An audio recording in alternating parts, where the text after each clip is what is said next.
kayaknya kalau itu kan nabi ya nggak Mat? Ya nggak Ustaz, itu kan nabi ya. Misalnya gini nih, Ana punya teman nih Ustaz, kerjaannya tukang malak, woy. Malak. Dia tahu tuh malak, akhirnya oh nggak boleh nih malak, dia berhenti. Tapi ketika dia nggak malak, tong pes berat Ustaz. Kantong kempes, tadi kan kanker. Ini tong pes berat.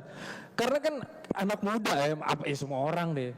Itu kan berimannya sama yang real aja. Dia kan susah tuh kayak, wah kalau gue tinggalin ini gaji gue ini misalnya sebulan 10 juta nih. Kalau gue tinggalin, wah zero tuh. Itu gimana tuh Ustaz? Maksudnya kalau Nabi Ibrahim kan nabi. Kalau kita kan sivil. Kita kalau kata sesar, kami hanyalah makhluk yang lemah. kami sang pemimpi. Gimana Ustaz? Ya, terima kasih jazakallahu khairan.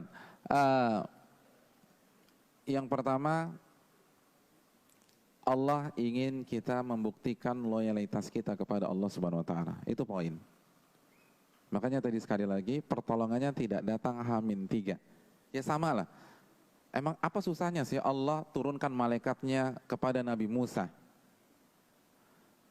Buat apa disuruh lari dulu, disuruh keluar dulu dari Mesir, dikejar-kejar sama Fir'aun, baru sampai last minute, begitu sudah mentok, falamma tara al-jam'ani qala ashabu Musa inna lamudrakun.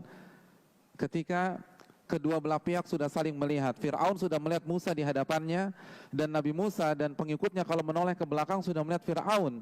Dan pada saat itu sebagian pengikut Nabi Musa sudah pasrah, udah hopeless. Mereka sudah mengatakan kita akan ketangkap deh sama Fir'aun, kita akan dibunuh, kita akan disiksa, kita akan dianiaya, kita akan dilecehkan. Apa kata Nabi Musa? Kalla inna ma'iya rabbi sayahdin. Sesungguhnya Rabbku pasti akan menolongku. Padahal Nabi Musa juga nggak tahu. Makanya kalimat yang digunakan Nabi Musa itu pakai kalimat future tense. Inna ma'iya rabbi sayahdin. Ada sin di sana. Itu future tense.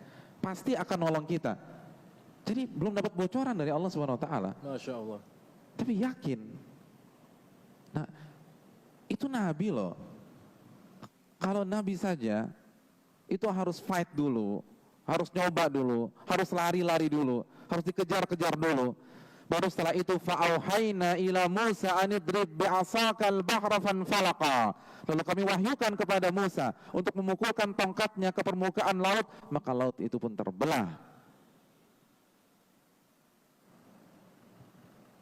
Padahal kan Allah bisa kirim foreigners gitu kan, buka semuanya, tinggal lewat aja, tutup. Iya, RI1 aja bisa. Steril langsung Ustaz. Iya, tapi bukan begitu kehidupan. Kembali lagi konsep Al-Mulk ayat 2, alladzi khalaqal mauta wal hayata liyabluwakum, untuk menguji kalian. Buktikan dulu, loyal nggak kita sama Allah Subhanahu wa taala. Jangan ngelawan deh gitu kan sama Allah Subhanahu wa taala. Kita harus nyerah.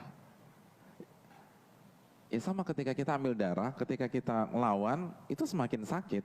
Tapi kalau kita rileks aja, santai aja, ngasih aja, itu akan lebih nyaman. Dan ujian itu tidak akan berkurang dengan perlawanan kita atau kedurhakaan kita. Malah makin rugi Ustaz ya. Tambah rugi seperti kata beliau tadi. Dan tadi juga beliau mengatakan, dan itu juga yang ingin kita tekankan, jangan lupa la yukallifullahu nafsan illa wus'aha. Allah tidak akan membebankan kalian kecuali sesuai dengan kemampuan kalian. Ya jelas beda lah ujian Nabi Ibrahim dengan ujian kita, ujian Nabi Musa dengan ujian kita. Tapi benang merahnya sama, Fani. Benang merahnya tuh sama. Tunjukkan dulu loyalitas kita kepada Allah Subhanahu wa taala.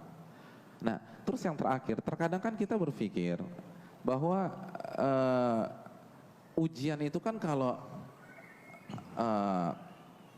kanker kering itu tadi ya, apa? Kantong kering. Kantong kering kok, kanker kering. Kantong kering. Atau ketika nggak punya duit atau fulus. Tongpes ya. Nah, bukankah kita mengingat firman Allah dalam surat Al-Anbiya? Allah SWT berfirman, "Wa nabluukum bisyarri wal khairi fitnah." Kami akan uji kalian dengan ketidaknyamanan dan dengan kenyamanan, dengan kemiskinan dan dengan kekayaan. Mindset orang dipikir tuh ujian tuh hanya kemiskinan. hujan ketika kita nggak dapat job gitu ya lah. Padahal ketika kita dapat job tersebut itu juga ujian tersendiri. Betapa banyak orang bisa jaga tahajudnya ketika dia lagi nggak punya pekerjaan, tapi lupa dan lalai kepada Allah Subhanahu Wa Taala ketika dia mendapatkan posisi penting dalam pekerjaannya. Mungkin itu Allah Taala.